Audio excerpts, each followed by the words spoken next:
Robert is a brilliant writer who has a terrific book out called Rebellion, How Anti-Liberalism is Destroying America. Is it destroying America, or did I just fuck that up? It doesn't matter. It's a stupid subtitle. What difference does it make? Your task will not be an easy one. Your enemy is well-trained, well-equipped, and battle-hardened. There is not a liberal America and a conservative America. There is the United States of America. Good night, and good luck. Hi, folks, and welcome back to the Lincoln Project podcast. I'm your host, Rick Wilson. We are joined today by Robert Kagan. Robert is a brilliant writer and a great thinker. He has a terrific new book out called Rebellion, How Anti-Liberalism is Tearing America Apart Again. Robert, thank you so much for coming on the show. And I want to ask you about the origin story of why you decided to write this book. You have always been involved in thinking about America's role in the world and our sort of the propositional nature of America and what we are, and how that plays out not only in the foreign but domestic stage. Talk to us about how you came to write this book and give us an overview of this anti-liberal movement that's out there, and explain to folks why the word anti-liberalism doesn't necessarily mean an attack on progressivism. If that's a big assignment, but let's get started. I'll try to take a few pieces of that. I mean, the reason I wrote the book is because I was trying to answer the question, and I think many of us have tried to answer, which is what is making what seem like normally sensible Americans support someone like Donald Trump, who's so clearly someone who should not be president of the United States on many grounds, but not least of which the things that he says about how little he respects the Constitution, how obviously his willingness to overthrow the government, which he tried to do in 2020. And I think, I'm a historian, so I tend to look for historical explanations for things. And what I discovered, I thought I would discover it, but I discovered it in a way that was even more compelling than I expected, is that what we're really seeing is the resurgence of a movement that has existed since the beginning, since the revolution, since the founding of the Republic. The founders established a system based on a very rare, unique concept, the idea of universal individual rights. And while we sort of take that for granted, it's worth remembering that no government in history had ever been based on such things, and that the very principles themselves are in some way contrary to human nature. I mean, throughout history, people have clung to their tribes. They stick with people who look like them, who talk like them, who believe what they believe, and they don't think that other people have the same rights that they do. So it was a real innovation.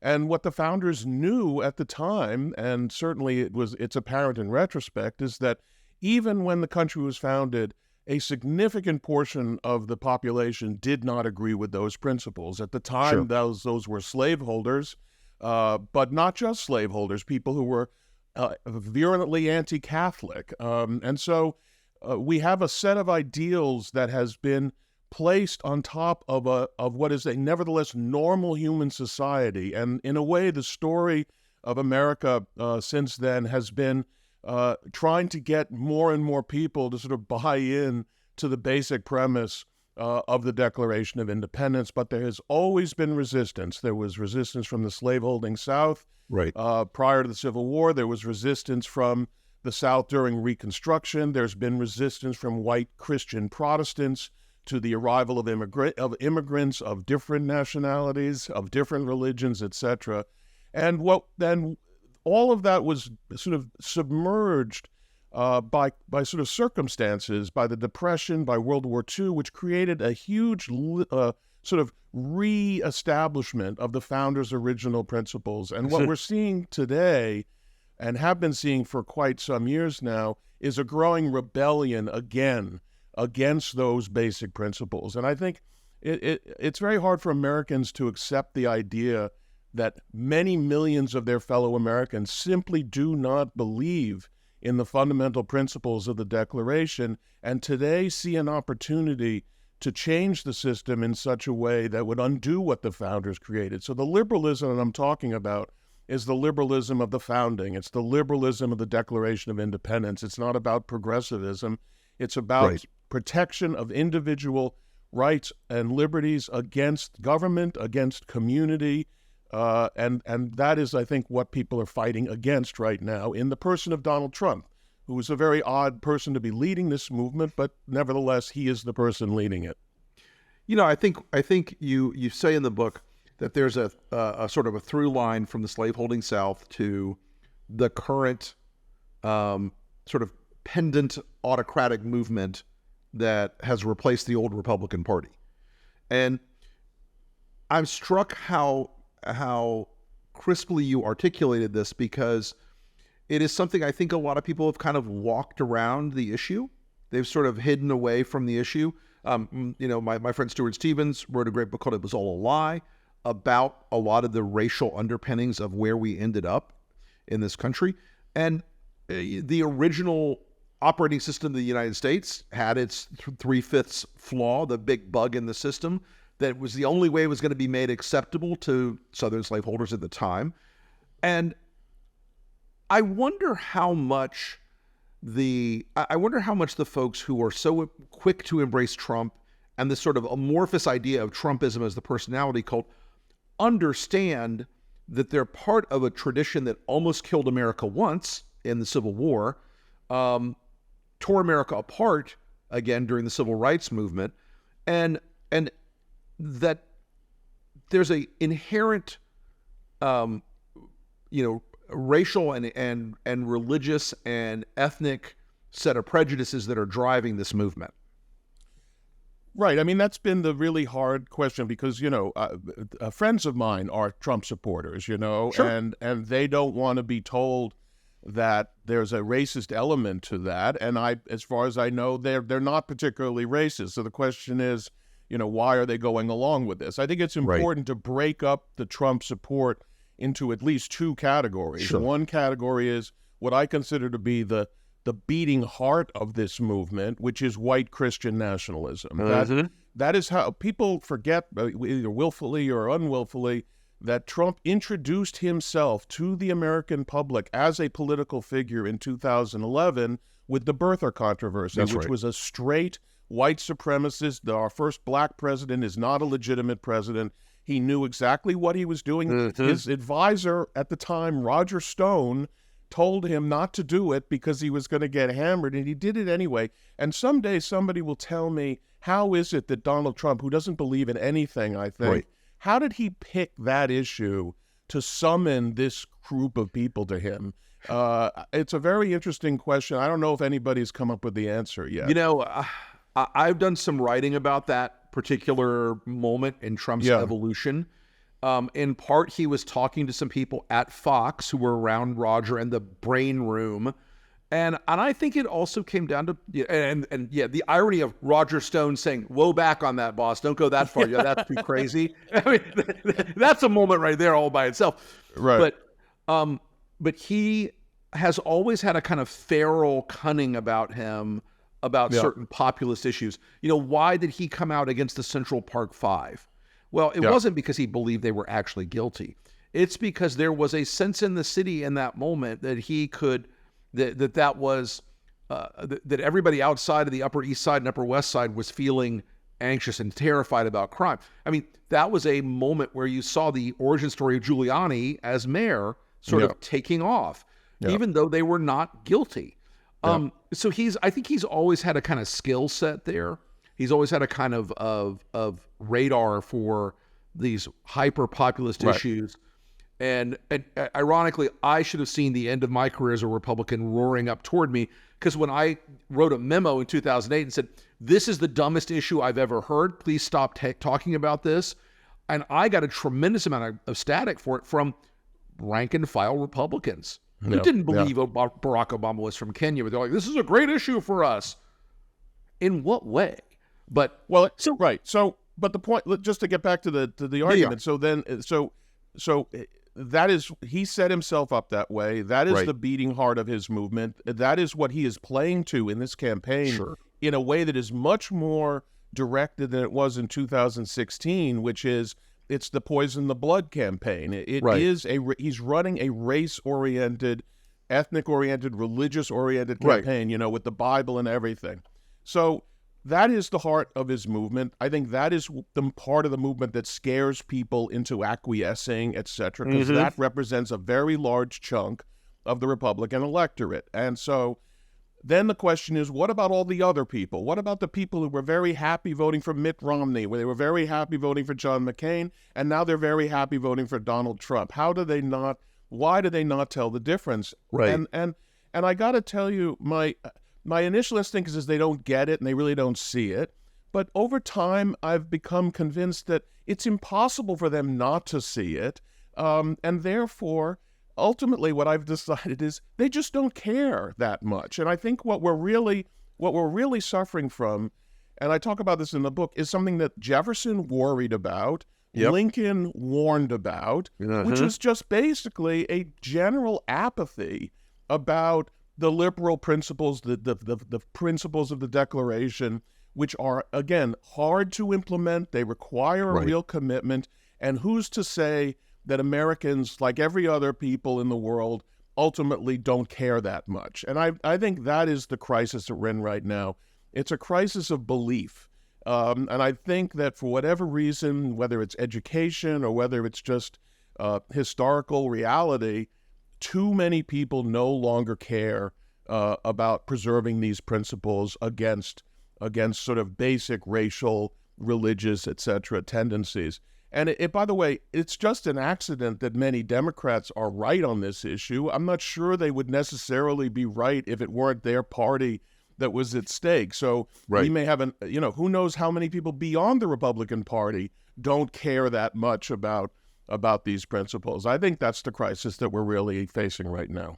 I think one of the other sort of thrusts of this crisis moment that we're in is that there are people in the Republican world, and I use that phrase very loosely now, just the branding, not the ideals, who do believe in authoritarianism, who do believe in that phrase I keep seeing pop up about Trump, we need a red Caesar, who do believe in the strongman theory of leadership. That, to my mind, that goes beyond apathy. There's an intellectual, I use the term with some air quotes, but they're not stupid people. There's an intellectual movement inside some of the MAGA world that really believe that the American system needs to be fundamentally replaced. It's not just that they're letting it die on the vine, or that apathy will kill it by externalities and circumstances. They want to kill it. Steve Bannon wants to kill it. He wants the end of an America that has a role in the world. He wants to reduce it to the blood and soil nationalism, the Kinderkutsche Kirche sort of idea of families and all that stuff.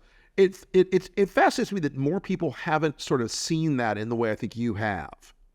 And, I don't know when it's happening, but I think they're having another one of their annual national conservative conferences coming up. And that is a straight ethno-religious doctrine. That is saying, the guy who's the intellectual godfather of that movement, Yoram Hazony, explicitly says that the United States should no longer be based on the principles of the Declaration of Independence, but should become a white Protestant country.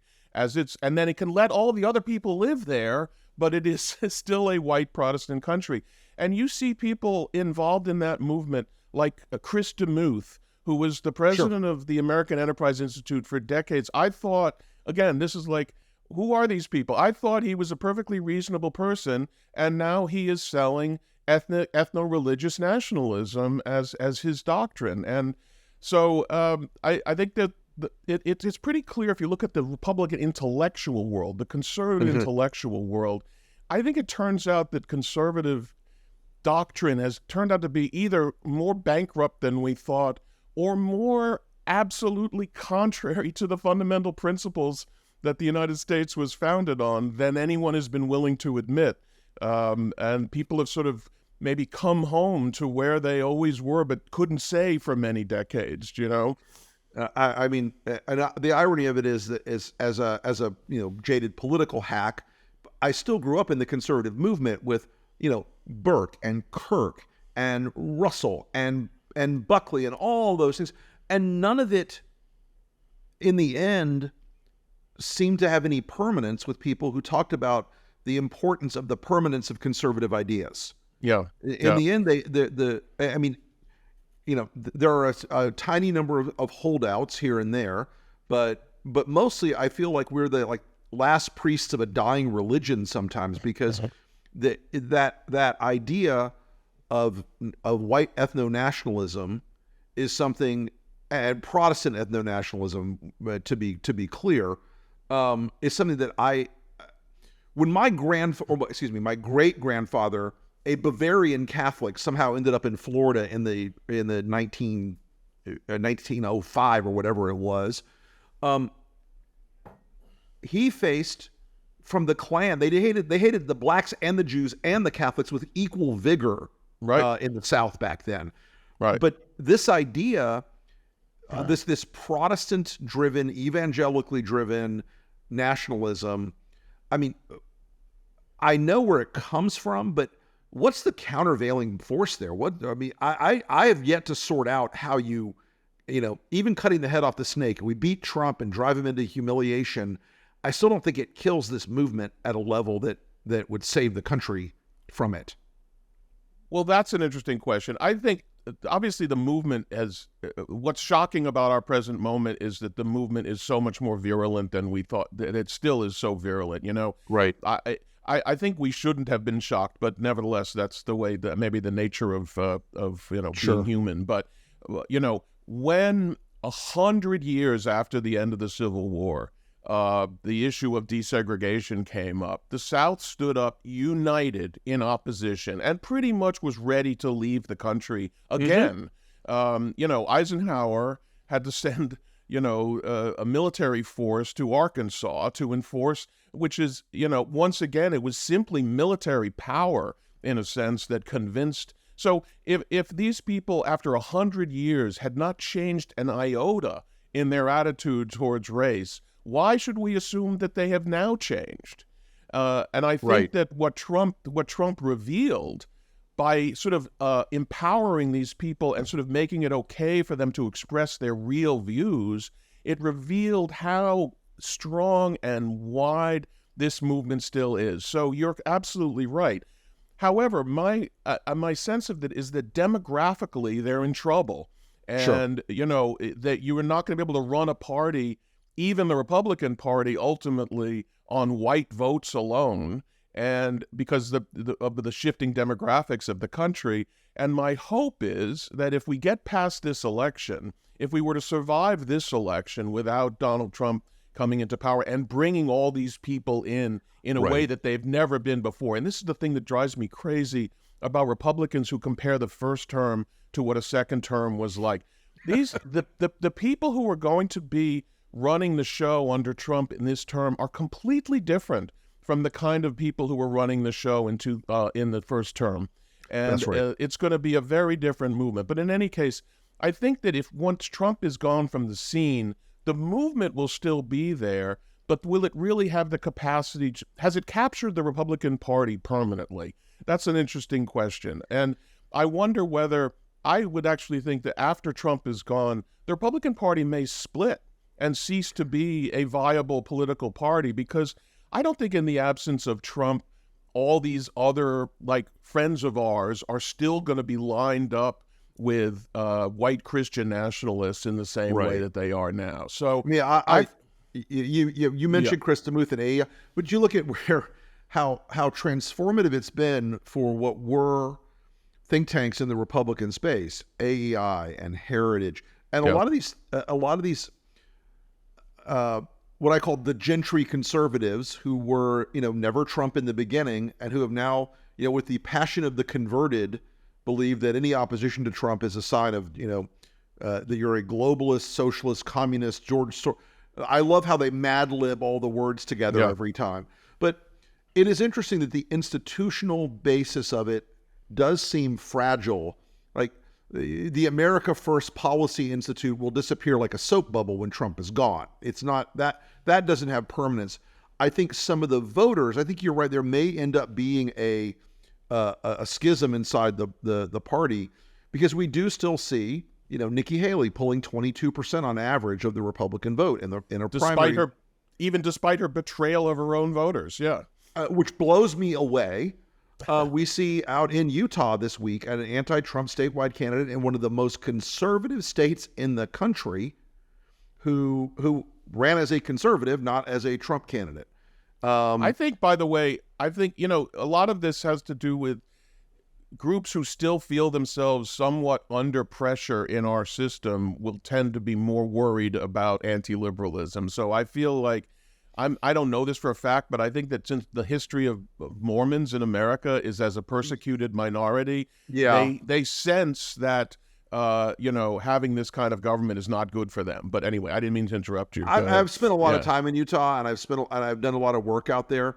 And I will tell you, I met some of the people out there who were the most conservative people in the world, in every dimension about faith, family, beliefs, fiscal, foreign policy, and yet they are unbelievably welcoming of immigrants. Right. They share that sense that they were once the hated, despised refugees of the world, and so I think you're right. I think there's a through line there of people who have been through some sort of oppression in their history who understand that what the direction right now of the GOP is not a healthy direction. It's not a salutary direction as we go forward. So draw this out for me for a second, because you did mention this. A lot of the people that would come in a second Trump administration are not what they were vaunted. In the first administration, there was this vaunted thing of like, oh, the grown-ups are in the room. There are guardrails. There are institutions. The courts will protect us. The smart people are not going to allow the yahoos and the weirdos to come into government. And you and I both know that government is its people.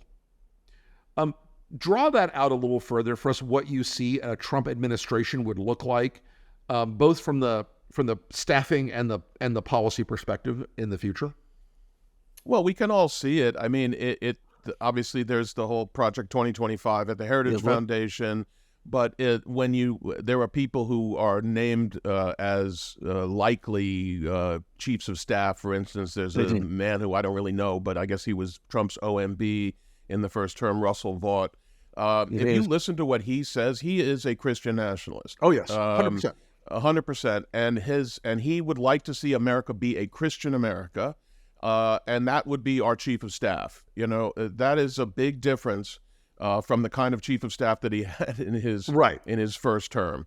If you look at the fact that they are, I think, they would be able to put people in place in the top ranks of government everywhere. This will be the kind of people that they're going to be put in charge. Sure. Because Trump, you have to take seriously what people say on the campaign trail. There is, even for Donald Trump, and he has made it very clear that supporting Christians is going to be a big part of what the government is. He's going to set up something to look for anti-Christian activities in the Justice Department, as if the biggest problem in America right now is anti-Christian bias.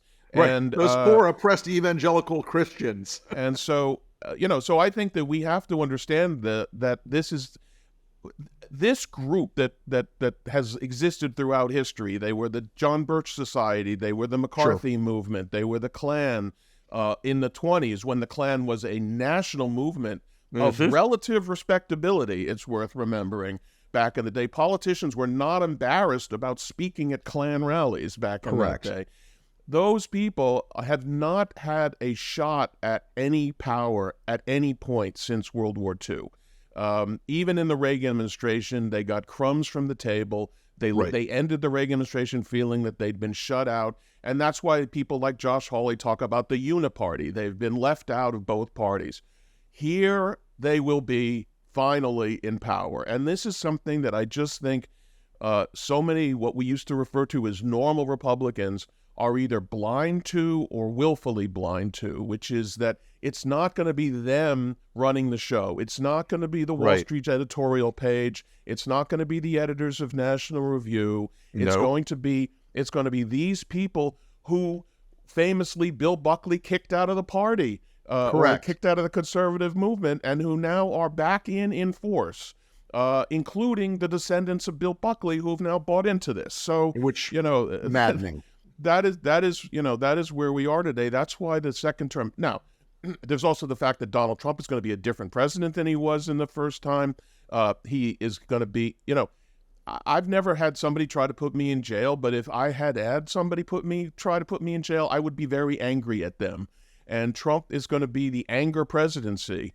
And the biggest point, Ray, and here's the thing that I just don't think people understand. Why will he be able to be a dictator? It's not because he's a brilliant dictator in the making. He's not brilliant at anything. It is the people who support him who are going to allow him to be a dictator because they're going to overlook or apologize for everything that he does.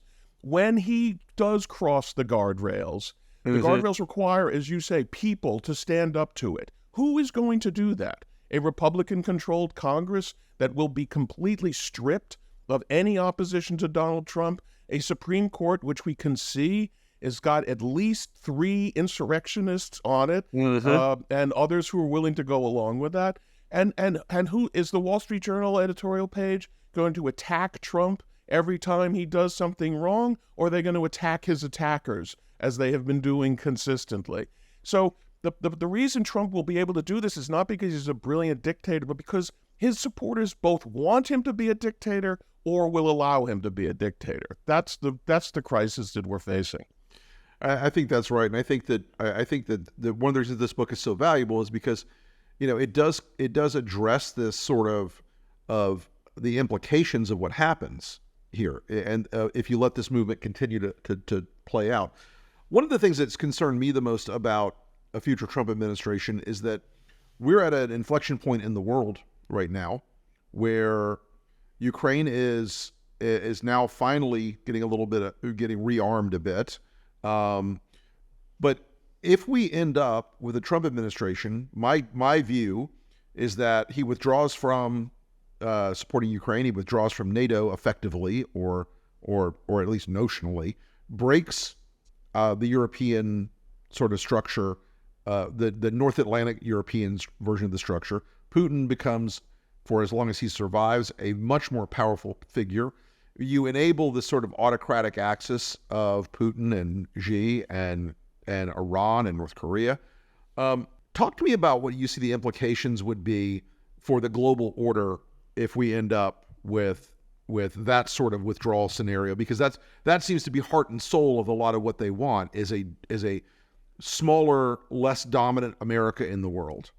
Rick, I wish I could just say I have a very confident feeling about what foreign policy would be in a second Trump term. I just don't, for a variety of reasons. One is I find it interesting that the one issue that Republicans of many stripes were willing to buck Trump on was on Ukraine. Right.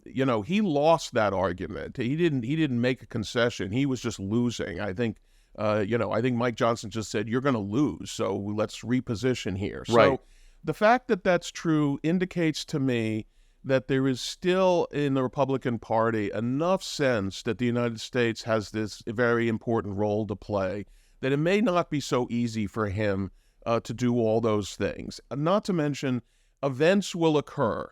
The day Kyiv, by the way, I think, even on our current trajectory with the Biden administration, we are not in a good place in Ukraine over the long haul. And I'm not sure that we won't face a crisis even if Biden is elected. But the day that Kyiv falls will be, Munich times 20, I think, in terms of its effect on everybody. Absolutely. And I think it would be hard even for a Donald Trump to say, well, we don't care. I think it's going to be tough. So or he might. I mean, he is his own bit of lunacy. His own so critter. Who knows? Exactly. But it's just hard to. It's not easy to steer the American ship 180 degrees in the other direction overnight, and I'm not sure that the American people want to do that. So I think it's and Trump may not want to be the guy who looks like he surrendered American power to the rest of the world. And so it's a little bit hard to predict. There's no question that a lot of the core support of his is basically isolationist. I think that's true. But Sure. Polls suggest that the party, even under Trump, polls suggest that the party as a whole is not isolationist. No, that's very true. There's a band of people we call in our polling and research at Lincoln the Red Dawn conservatives. They are conservative on guns, taxes, abortion, everything else. And they're like, what is wrong with Trump? Why is he with Putin? We don't get it. Right, They're millennials, right. late boomers, millennials and early and Xers who, you know, like, oh, we grew up with the Soviet Union still, guys. That we know who the bad guys are in this dance. Right. Now, by the way, he will link up with all the right-wing forces in Europe, as he also tried to do in his first term. So he'll be Mr. Buddies with Orban. He'll be buddies with whatever Le Pen or whatever form Le Pen takes in France. He's a Farage guy in England, et cetera, et cetera. He'll like Rick Grinnell in the first administration was playing footsie with AFD. And so he will erode European sort of what we would consider sort of center-right, center-left democracy, and that'll be bad, I think, for sure. This is one of those cases where I feel much more confident about what is going to happen here at home than I am about what the international ramifications of it. And by the way, should the United States slip into either some form of dictatorship or certainly a turn away from its traditional liberalism, that is going to have a big impact on the world, because the world is divided by ideology. Ideology is a big organizing factor in international affairs, and if America is no longer the leader of the liberal side of the international community, that will have an effect. But in terms of specifics, I'm a little bit more reluctant to feel like I know for sure what's going to happen. Right. Well, Robert Kagan, I want to thank you so much for coming on the Lincoln Project podcast today. Folks, the book is Rebellion: How Anti-Liberalism is Tearing America Apart Again. Thanks again, Robert. Thank you, Rick.